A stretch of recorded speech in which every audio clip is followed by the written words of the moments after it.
നമ്മളിപ്പോൾ നിൽക്കുന്നത് നല്ല ചൂട് ഉണ്ണിയപ്പം കിട്ടിയിട്ടുണ്ട്. ഗണപതിക്ക് ഏറ്റവും ഇഷ്ടപ്പെട്ട ഭക്ഷണമാണ്.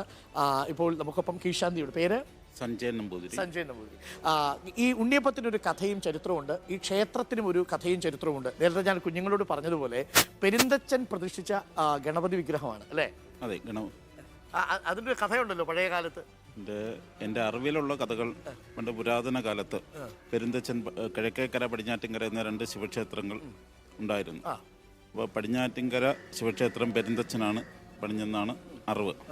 അപ്പോൾ അവിടെ ഒരു ഗണപതി വിഗ്രഹം പ്രതിഷ്ഠിക്കാനായിട്ട് അദ്ദേഹം അന്നത്തെ രാജഭരണ അധികാരികളോട് കൊട്ടാരക്കര തമ്പുരാൻ്റെ അതെ അതെ അതെ അപ്പോൾ അവിടെ നിരസിച്ചു. അങ്ങനെ അദ്ദേഹം കിഴക്കേക്കരയായ ഇവിടെ മഹാദേവ ക്ഷേത്രത്തിൽ കൊണ്ടുവന്നു. ഇവിടുത്തെ പുരോഹിതനോട് ചോദിച്ചു ഇത് വെച്ചോട്ടെ എന്ന്.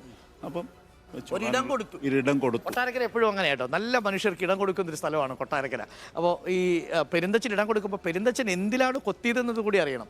അതൊരു പ്ലാവിൻ്റെ വേരിൽ അദ്ദേഹം തന്നെ അദ്ദേഹത്തിൻ്റെ മനസ്സിൽ തോന്നിയ രൂപം എന്നൊക്കെ എനിക്കും തോന്നിയിട്ടുണ്ട്. ഒരു ഗണപതി വിഗ്രഹം ഇവിടെ കൊണ്ടുവയ്ക്കുകയും തെക്കോട്ട് പ്രതിഷ്ഠയായി വെച്ചു. അതായത് നമ്മുടെ വിഘ്നങ്ങൾ മാറുക. നമ്മുടെ വിഘ്നങ്ങൾ എന്ന് പറഞ്ഞാൽ പാവങ്ങളാണ്. പാവങ്ങൾ തെക്കോട്ട് ശമിക്കുക എന്നുള്ള ഒരർത്ഥത്തിലാകാം തെക്കോട്ട് തന്നെ അദ്ദേഹം വെച്ച് കഴിഞ്ഞപ്പോൾ ഭഗവാന് നിവേദിക്കാൻ എന്തുണ്ടോ എന്ന് ചോദിച്ചപ്പോൾ മഹാദേവന് കൂട്ടപ്പമായ ഒരു വഴിപാട് മഹാദേവന് നിവേദിച്ചുകൊണ്ടിരിക്കുകയാണ്. അന്നത്തെ പുരോഹിതൻ അതിൽ നിന്ന് പെരുന്തച്ചനെ ഏൽപ്പിച്ചു. ഗണപതിക്ക് അദ്ദേഹം തന്നെ ആദ്യമായിട്ടൊന്ന് നിവേദിച്ചു. കിട്ടിയ ഉണ്ണിയപ്പം കൊടുത്തു. അദ്ദേഹം തൃപ്തിയായെന്ന് മാത്രമല്ല, പിന്നീട് വരുന്ന ചരിത്രത്തിൽ പറയുന്നത് അദ്ദേഹത്തിന് ഇത് എന്നും വേണം, ഇതിൻ്റെ സ്വാദുകൾ അദ്ദേഹത്തിന് ഇഷ്ടപ്പെട്ടു. അങ്ങനെയാണ് അദ്ദേഹത്തിന് മുൻപിൽ തന്നെ അടുപ്പ് കൂട്ടി അദ്ദേഹം ഇവിടെ തയ്യാറാക്കാനുള്ള. ഈ ഉണ്ണിയപ്പത്തിൻ്റെ ഒരു പ്രത്യേകത, നമ്മൾ ഈ കൊട്ടാരക്കര ഗണപതി ഉണ്ണിയപ്പം മോഡൽ കിട്ടും, പക്ഷേ ഇതിൻ്റെ ഒറിജിനൽ ഉണ്ണിയപ്പം നിങ്ങൾക്ക് എവിടെ ഉണ്ടാക്കാൻ പറ്റത്തില്ല. കാരണം ഇതിൻ്റെ ശർക്കര, ഇതിൻ്റെ കൂട്ട്, ഇതൊക്കെ വളരെ പ്രധാനപ്പെട്ടതാണ്. അത് കൂട്ടിൻ്റെ പ്രത്യേകത മാത്രമല്ല, ഞാനിവിടെ ഒരു 2 വർഷം മുമ്പ് മേൽശാന്തിയായിട്ടിരുന്നിട്ടുള്ളതാണ്. ഗണപതിയെ പൂജിക്കാൻ ഒരു അവസരം എനിക്ക് തന്നു. ഇപ്പം രണ്ടാമത് അതേ ഗണപതി തന്നെ എനിക്ക് ഗണപതിക്ക് പ്രസാദം ഉണ്ടാക്കാനുള്ള ഒരു അവസരം കൂടി എനിക്ക് തന്നു. 2 നെറുക്കെടുപ്പാണ്. അപ്പോൾ ഭഗവാനാണ് എനിക്ക് അവസരം തന്നത്. അതൊരു വലിയ രസകരമായ കൗതുകകരമായ ഒരു കാര്യം. രണ്ടും കിട്ടിയിട്ടുണ്ട്. കുറച്ച് ആൾക്കാരെ ഉണ്ടാവുള്ളൂ. ഇവിടെ പറഞ്ഞു കേട്ടിട്ട് എനിക്ക് മാത്രമേ നേദിക്കാനുള്ള അവസരവും കിട്ടി, ഉണ്ടാക്കാനുള്ള അവസരവും. അത് നെറുക്കെടുപ്പായപ്പം ഭഗവാൻ തന്നെയാണ് എന്നെ നിയോഗിച്ചത്. ഇതിന്റെ ശർക്കര പ്രത്യേക ശർക്കരയാണോ? പനിയൻ ശർക്കര എന്നൊക്കെ പറയുന്നത്. ശർക്കര നമ്മൾ നല്ലതുപോലെ എടുക്കുക. പിന്നെ ഒരു പ്രത്യേകത എന്ന് വെച്ചാൽ ഇവിടെ പഴവും കൂടുതലാണ്. തേങ്ങ തിരുമ്മി ചേർക്കും. മറ്റുള്ളിടത്ത് ഉണ്ണിയപ്പങ്ങളിൽ തേങ്ങ അങ്ങനെയില്ല, ഇവിടെ മാത്രമേ തേങ്ങ തിരുമ്മി ചേർക്കും. മറ്റുള്ളിടത്ത് അരിഞ്ഞാണ് ഇടുന്നത്. പിന്നെ ഏലക്കയുണ്ട്, ചുക്കുപൊടിയുണ്ട്, നെയ്യ് ചേർക്കണം. നെയ്യും ശുദ്ധമായ വെളിച്ചെണ്ണ, അതിന് ഇത്ര ശതമാനം എന്നുള്ള നെയ്യും കൂടെ മിക്സ് ചെയ്താണ് കോമ്പിനേഷൻ. അതാണ് അതിന്റെ രസക്കൂട്ട്. നെയ്യും വെളിച്ചെണ്ണയും ഒരു കൃത്യമായ അനുപാതത്തിൽ ചേർത്താണ് ഇത് ചുട്ടെടുക്കുന്നത്. സാധാരണ നമ്മൾ വെളിച്ചെണ്ണയിൽ ചുട്ടെടുക്കുന്നത് പോലെയല്ല. നെയ്യും അനുപാതം ചേർത്ത് വേണം എടുക്കാൻ. അതുപോലെ ഏതാണ്ട് അരിപ്പൊടിക്ക് സമമായി പഴവും ചേർക്കണം. ഒരു വ്യാജവും ഇല്ലാത്ത ഭക്ഷണമാണ്. യഥാർത്ഥത്തിൽ ഈ ഭൗമസൂചിക, അമ്പലപ്പുഴ പാൽപ്പായസം അങ്ങനെ തന്നെയാണ്. ഭൗമസൂചിക പദവി ലഭിക്കേണ്ട ഒരു ഉണ്ണിയപ്പമാണിത് അല്ലേ? അതെ.